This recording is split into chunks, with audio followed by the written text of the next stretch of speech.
Hi, I'm Allie. I'm your athletic trainer. I'm gonna check you out, okay?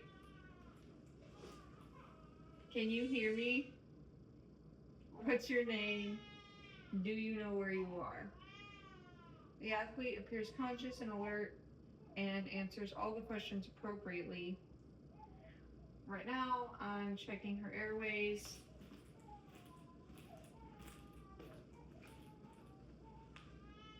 And she appears to have open airways and talking in full sentences, and her breathing seems normal.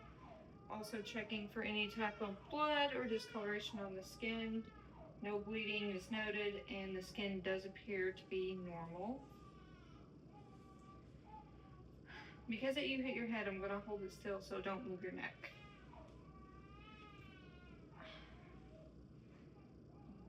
Do you feel any pain or tingling?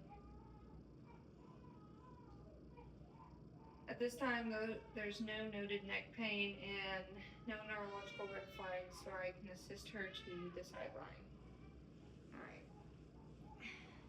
Yeah, Mom.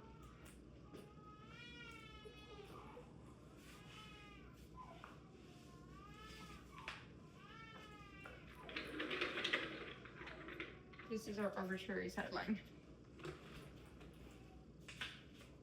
Okay, go ahead and tell me what happened the best that you can remember it.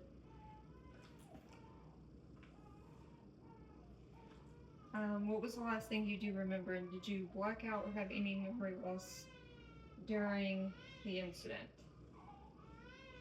No. Based on the mechanism, I'm going to go ahead and proceed with the SCAT-6. Immediately after the collision, she fell backwards and struck the back of her head, but she wasn't motionless, no seizure, and responds appropriately to everything. So we're going to go ahead and look at the Glasgow Coma Scale. I'm going to go ahead and assess that. She opens her eyes spontaneously, seems oriented, and obeys motor commands. You touch your fingers together. I've palpated the cervical spine. There's no midline tenderness, and she doesn't report any pain in the neck. So now I'm going to go on to the Maddox questions. I'm going to ask you some questions about the game. Just answer as best you can. What venue are we at? What half is it right now? Who scored in the last game? And then I would score these per SCAT-6 guidelines. For the red flag screen, I just talked to the individual, and at this time she denies any worsening headache, vomiting, nausea, or any confusion, no seizure activity, weakness or numbness, or deterioration in consciousness. The symptom checklist we've already kind of discussed. She says that her head kind of hurts, and she has a little bit of dizziness and feels slowed down.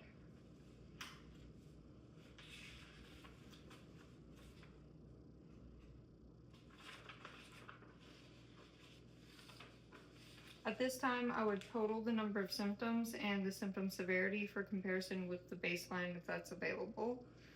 For the cognitive screen, I'm going to ask some orientation questions and just answer those as best you can. What month is it? Answer those. December What's today's date? 3rd, What day of the week is it? Wednesday. This will go into the scale as well, and then I would move on to the immediate memory portion. Now I'm going to go ahead and test your memory. I'm going to read you a list of 9 simple words. Just listen and repeat them back in any order that you can remember. We'll go through this a couple times to see if you can get the words. At this time, I would give her a list of approximately 9-10 words, or just a cluster of something to remember. So apples, oranges, grapes, pears, peaches, bananas, and have them repeat it back. And I would go through this a couple times to see if they could remember more each time. And then I swore how many she would recall during each trial. Then we move on to concentration, and I could have you read numbers backwards, where if I say, I'm going to tell you three numbers, I want you to give them back to me backwards. 816. 816. That's when you would say 618. 618. The confusion is definitely there. At this point, I would score how many they got correct or incorrect. Obviously, all of his were wrong. Then I move on to the concentration. I'm going to ask you to tell me the months in reverse, starting with December. Do it as quickly and accurately as you can. December, November, October, September, August, July, June, May, April, March, February, January. And then I would score that per SCAT 6 guidelines as well. Then I would move on to the neurological imbalance exam. This is the portion where I would use a light to check the pupils for size and reactivity. And then I would also check for eye movements by having them follow my finger like this.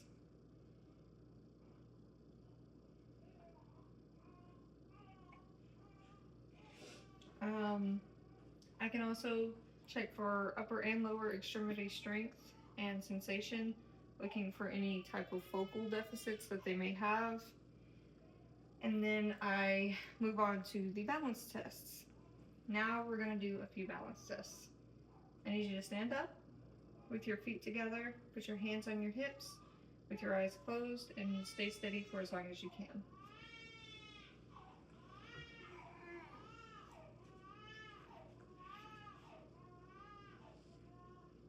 At this point, I'm really only trying to get them to go for 20 seconds, but I would note any type of tilting, stuttering, stutter stepping, or any kind of off balance activities that they portray. All right, go ahead and open your eyes. All right, next, stand in a heel to toe stance on a firm surface for 20 seconds while I count errors. Again, just looking for any type of imbalance activity where they may be falling over or having to sidestep to catch themselves. Finally, I'm going to have you stand on one leg, which is going to be your non-dominant leg, and I want you to hold that for as long as you can.